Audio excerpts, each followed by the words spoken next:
My name is Rufus, and I am invisible. My house stands on the outskirts of the town, as if the Lord himself forgot to draw it on the map. Once it was a fortress, now it's just walls.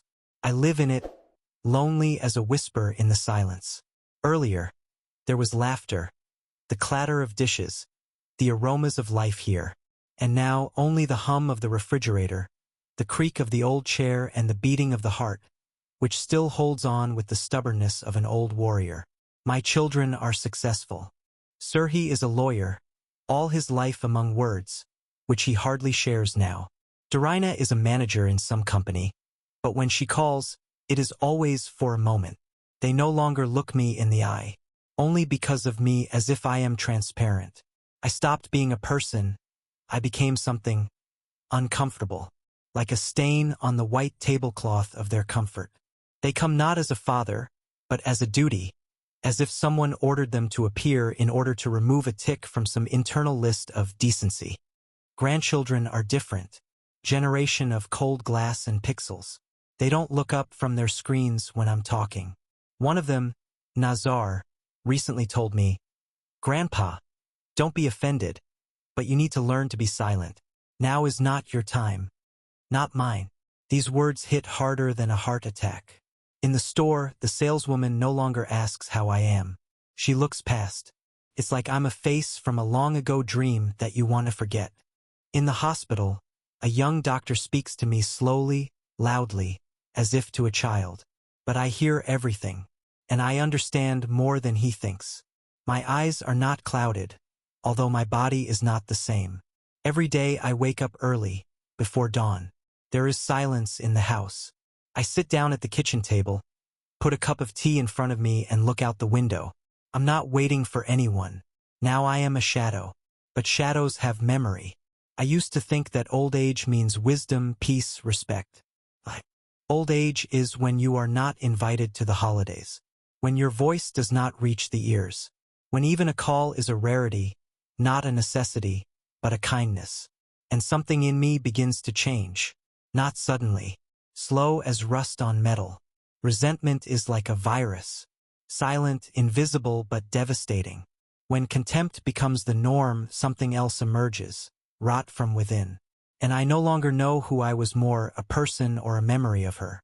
I noticed how my days had become the same, like copies that no one wanted to sign. I wake up, look at the crack in the ceiling, and wonder if it would ever fall on me, or if it would simply disappear, as I disappear for everyone else. My hands are not as strong as they once were, but they still remember the hammer. They remember how I built this house myself. Each brick is not just material, but a reminder that I was someone. Now I am the one they talk about in whispers. "Father has gone a little crazy," Sergei once said to his wife, thinking that I couldn't hear. I heard. I hear everything. And I remember. I see my neighbors, the younger ones, walking by, giving me only a quick nod. No one asks how I am. Even the janitor's dog, once such a cheerful dog, now passes me by, as if something in me is disturbing. Maybe I'm not really an old man anymore, but a ghost among the living? The refrigerator is always empty. I don't eat much. My appetite has disappeared along with my respect. When I go to the store, the cashier forgets to give me change, and then angrily asks me not to bother her. Keep quiet. Silence has become my weapon, or perhaps my jailer. I look at my hands, the same ones that once signed contracts, kept the negotiating rooms tense, and slapped children on the back when they first went to school. And now those hands can't hold a bag of apples. And when it falls, no one helps. Once they even told me, "It's your own fault that you live so long." So long.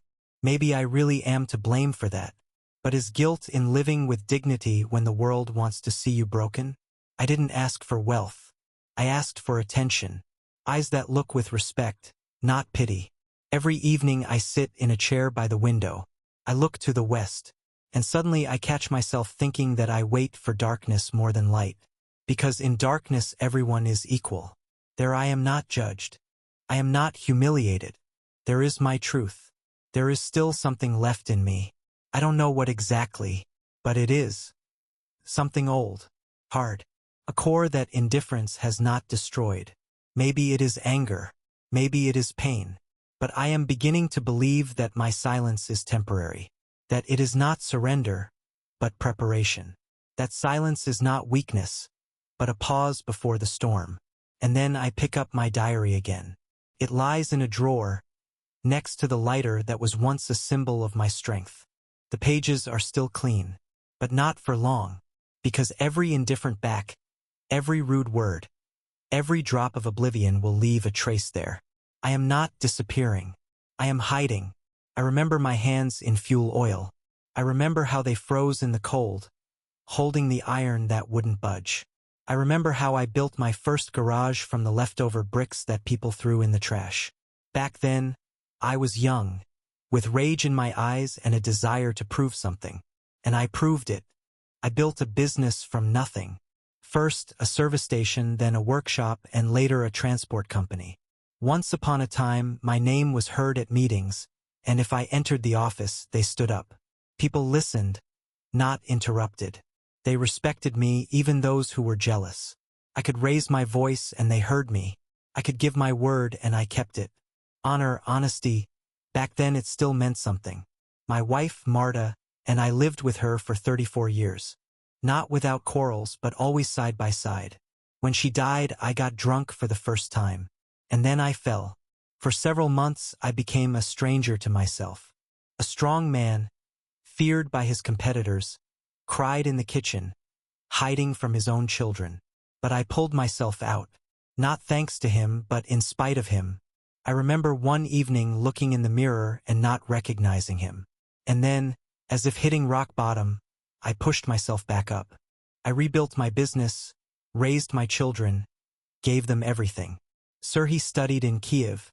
I paid for their dormitory and sent money when he was silent for weeks. I bought Darina her first car when she didn't even ask. I wanted them to have a better life. I was their source, soil, roots. But no one asks what happens to a tree when they no longer believe in it. In every wrinkle of my face is a part of these battles. In my back is the burden of sleepless nights thinking about how to pay my employees. In my fingers is the memory of handshakes that weighed something. But what is it all worth now? I remember the first time Serhiy didn't pick up the phone. It was my birthday, 75. I was sitting at the table alone, in front of a piece of cake that I bought myself. The phone was lying nearby. I was silent. Silence is worse than rejection. It is contempt, wrapped in silence. I often look at old photos. In them I am tall, confident. In my arms is my grandson Nazar, still small. He held my finger as if I were his whole world. And now he looks away when I ask for help connecting the TV. He says, "Google it." It's not difficult for me to Google it. It hurts me to hear this from someone to whom I was once a god. I remember all the sacrifices. I sold the dacha to pay for Darina's treatment when she fell off a horse as a child. I remembered this recently, when she told me that she has no time for your nostalgia, Dad. Time. Those to whom I gave my life have no time. Time is what destroys me, but not its flow but its absence. In the hearts of those who should have remembered. I am not asking for worship. I would like just a look, a real human one, so that at least someone in the family would see me as more than a burden. And you know what the scariest thing is? They are not evil. They are simply indifferent, as if I am the background, as if everything I have done is no longer relevant. The past is for them just old photographs in frames that are inconvenient to vacuum. They do not understand that the past is me. And I am still here. I was never a saint. I was tough, I raised my voice when necessary. But I have always been fair. And now I must swallow injustice silently. Sitting at the table in my own home and listening to strangers talk about me in the third person. I still have something to respect. But respect, like memory, must be protected. And when they are not protected, something else is born. Something that I have suppressed for a long time. Dark, cold, and that is still ahead. I thought that pain was a sudden explosion. That humiliation was like a slap, loud and unexpected. But no. In fact, the greatest pains are silent. They grind you down like a drop on a stone.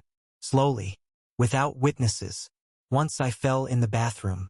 Nothing serious. I just slipped, hit my shoulder. I didn't break it, I didn't faint. But I lay on the floor, staring at the ceiling, for 40 minutes. The phone was in the room. There was no one to shout to. And at that moment I felt what true loneliness was. It's not when you're alone. It's when you have no one to turn to. When even shouting would be pointless. After that I called Sergey. I said that it would be nice to install handrails in the bathroom, for safety. And he replied, "But you're still normal. Don't make it up, Dad. Don't make it up." The word they use to cover up their indifference. It's easier for them to think that I'm still hanging on than to admit that I need them. Because then they'll have to become responsible. Last month, I asked my grandson, Nazar, to help me with an online payment. He looked at me, his hand still on his phone, and sighed. "You could learn it yourself. What kind of weakness is this?" Weakness. I shuddered at the word. I, Rufus, who pulled the business out of the mud, gave my life for them, am now weak because I don't understand how some online button works. But I didn't teach them buttons. I taught them to be people. In the hospital where I was forced to turn to because of my heart, a young doctor told me, "At your age, we no longer treat, but support." He said this with a smile, calmly, as if reading the weather forecast. And I was sitting in front of him, and something inside me cracked. I'm not trash, not a piece of debris. I'm a person, but they don't seem to see that in me anymore. Then there was that scene. I was leaving the market. I was carrying several bags. In one was bananas for my grandson, in the other was fish that I taught Darina to cook when she was a child. Suddenly the bag tore. Things scattered all over the sidewalk. People were walking by. 2 guys, about 20 years old, stopped. I thought they'll help. And one of them laughed. "Grandpa fell from the handout. Where's your babysitter?" And I looked at him, straight into his eyes. But I didn't say anything, because suddenly everything went quiet inside me. The bags were lying on the asphalt. People were walking by. I stood there and no longer felt ashamed. Only emptiness. As if something had finally broken, it no longer hurt. In the evening, when I returned home, I sat on a chair for a long time. That laughter was still in my ears. And then I picked up my diary. For the first time in many years, I opened the old leather cover. It smelled of time and memories. I took a pen and started writing, "Nazar, you could do it yourself. Sergey, don't make it up. The doctor, we don't treat, we support. The guy on the street, where's the nanny?" These weren't just notes. They were a list of faces that had destroyed the last shreds of trust in me. Little deaths, one after another, and each one left a scar. I no longer waited for calls. I didn't hope. I didn't try to explain. I just looked out the window, and something in me no longer asked for respect. It was getting ready to take it away. The silence of my house was no longer loneliness. It became an ally. In this silence I began to think, to count, remember, because there are things that old people know better than anyone, human nature, their weaknesses, their fears. And I was a pro. I used to build. Now I knew how to take apart. I no longer expect sympathy. I no longer expect love. I woke up. When I was picking things up from the asphalt, and the indifferent human hum was spreading around, I saw the truth. It was in the eyes of that guy, in the smile with which they wanted to erase me. They didn't see the human in me. And you know what? That's good. Because now I can act without holding myself back. For the first time in many years, I sat in the kitchen with the light off. Just in the dark. Where others are afraid, I feel at ease. I learned to live without light, without voices, without hugs. The darkness is no longer the enemy. It is my tool. And I remembered names, faces, weaknesses. Once I ran a business in cruel times. And I survived not because I was good, but because I was smart and invisible. I knew how to enter a room without seeming a threat, until it was too late. I knew how to set traps with words, how to rub trust like salt in a wound. These skills don't go away. They're dormant, and now they've woken up. I opened an old notebook where I kept not financial calculations but contacts from the past that I'd never told anyone about. One of them was a former private detective I'd once helped avoid a trial. The other was an IT guy with a shady history. They'd been out of the system for a long time, but I had debts that hadn't been forgiven yet. I called. Nothing special, just checking an old number. Alive? He asked. I answered, more than ever. I don't want to kill anyone. That would be banal. I want them to destroy themselves, but according to my script. And for no one to even suspect that the director was sitting in a rocking chair by the window, with a cup of tea and a quiet smile. I started with Sergei. His weakness is his reputation. His record is crystal clear. He is afraid of even the slightest hint of scandal. And I knew where to look in his youth. One call, and the old case about the raider seizure of an apartment in 2007 suddenly surfaced. Not directly. It's just that a journalist from a small publication suddenly became interested in the old scheme. The article came out, but Sergei's name was not mentioned there, but the hint is transparent, and the competitors are not stupid. Daria. It's harder to impress her. She's tough. But there's one thing, her husband, Petro, has a mistress. And I knew this for a long time, even from the photos that I accidentally saw on someone else's phone during a family holiday.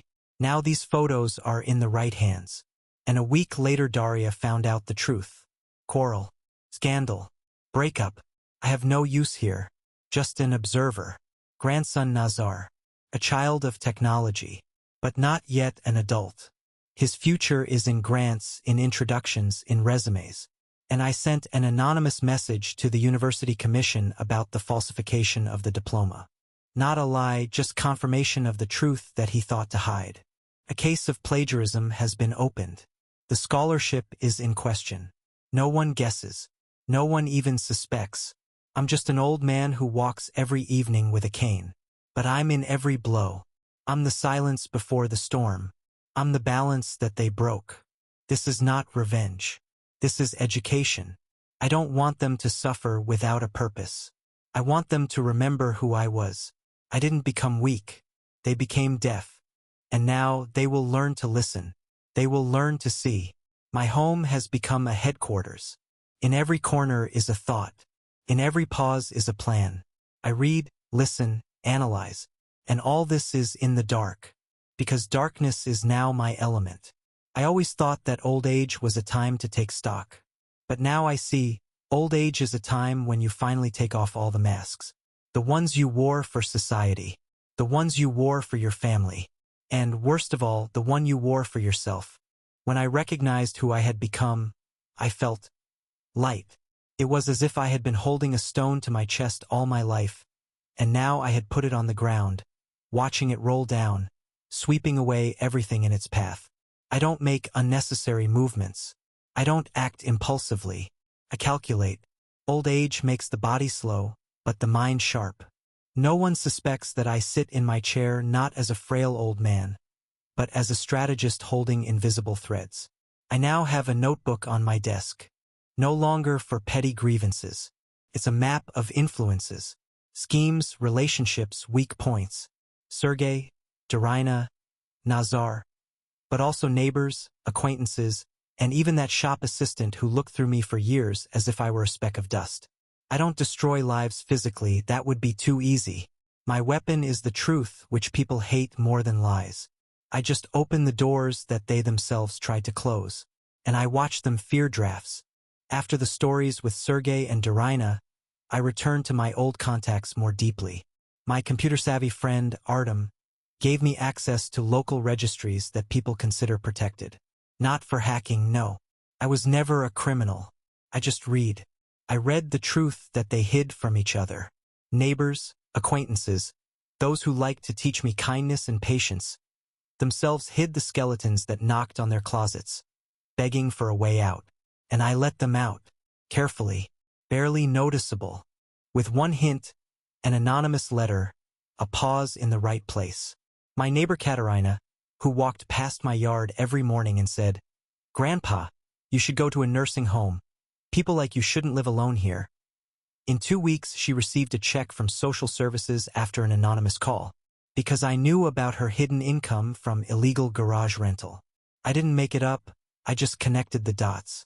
Her panic, her walking around the yard, her whisper. Who could have done this? I heard through the wall, and I sat quietly, in the dark, stared at one point, and was silent. Another man, Mikola, who liked to taunt.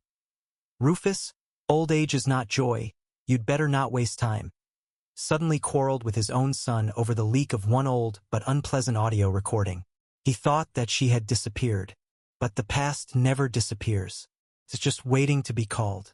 Daria, after the scandal with her husband, she came to me for the first time. Not with a demand, not with advice, but silently, just sat down on a chair in the living room and said, "Dad, I'm confused." Her eyes were filled with something new, not pity, with respect hiding behind fatigue. I just nodded. I didn't hug her. I didn't rush to comfort her. My silence was unusual for her, but she listened for the first time. Sergey. He tried to talk to me on the phone several times. His voice trembled. No, he didn't suspect me, but for the first time in decades he was afraid. Not for me, for himself. And that's good. People start to see the world more broadly only when the ground shakes underfoot. Nazar. It was the hardest for him. Youth does not tolerate blows to pride. He came to my house, stood on the threshold and said, "Grandpa, I don't know why this happens. But you're not angry, are you?" I looked into his eyes. "No, Nazar," I said quietly. "I'm just learning." "What?" "Don't forgive without a reason." He didn't understand. But he felt it. It was written all over him, in the way he shrugged his shoulders, how he hid his hands in his pockets. His coldness gave way. Now the house is quiet. But this is a different silence. Not empty, but filled. The silence that belongs to the one who controls the silence of others. I haven't become a monster. I've become a mirror. They look and see themselves as they were with me. And that scares me more than any screams. I'm not ruining their lives. No, I simply return to them the very stones they have thrown at me for years. And I watch them now look at their feet. I am not punished. I am reborn. Old age has not made me weak. It has made me precise. And those who considered me a shadow are now afraid of the dark themselves. I am trained to count. Not only money, time, looks, pauses between words, weak points in character. When someone says, "Don't worry," it means don't think. When someone laughs, fear is often hidden behind that laugh. I waited for the moment when these components would come together, and then, like a chess player, I began to move the pieces. My plan was not about destruction. A gun is for fools. I chose non-physical punishment. My goal is to make them feel what I felt. Betrayal, shame, the naked fear of their own worthlessness. So that each of their days becomes a mirror in which their contempt is reflected. And so that they cannot look away. I started with small things. Phone calls between summer nights. Anonymous emails. Small clues that led to big questions. To Sergey, a hint about an old case which I dropped through a journalist I knew. For Daria, the photos she had thought to hide had quietly, and without hysteria, ended up where her husband could see them. For Nazar, several emails with documents about academic misconduct. Not fiction, but facts that he himself had left on a public server due to his negligence. Every move was like a crystal breaking the glass of his reputation. I was not the first in my profession, but I had something more important: patience. I sat and waited for the turbulent waves to slow down, and then I poured a new handful of sand into the mechanism. People do not fall immediately. First they doubt, then they deny, then they blame others, and then they turn away from each other. That is exactly what I wanted. For their relationship to crumble before our eyes, like old plaster. Some will say that I am cruel. Maybe. But the goal of my war was not to break, only to make them see. I gave them what they knew how to give me, short blows that hurt inside. Blow after blow, a reflex was formed. What did I do wrong? And these questions, bitter like black tea, were asked every day. I worked in the shadows. I did not go out in public. My role was a mirror that no one wanted to hold. I skillfully threw things. Letters, contacts, hints. And every time one of them found himself in a situation that threatened their comfort, I simply sat with a cup of tea and noted, the result is natural. Serhi lost some of the trust of his partners. He began to answer calls with fear in his voice. Daria cried in her office, but not in front of me, but in the toilet so that no one would hear. Nazar, seeing his future falling apart, hid in his room and asked himself for the first time, "What did I do?" This is what I wanted. For them to feel that their actions have consequences, that indifference is not unpunished. And there were others. Those who once laughed as they passed me on the street, without raising their hands, without offering help. Their little tricks, their mockery became a map for me. I led them to situations that kept them in my sights. They were lost in the wave of their experiences, and no one noticed me as I quietly walked away, leaving them alone with their own fragility. I had no intention of receiving thanks. Adoration before me was not my goal.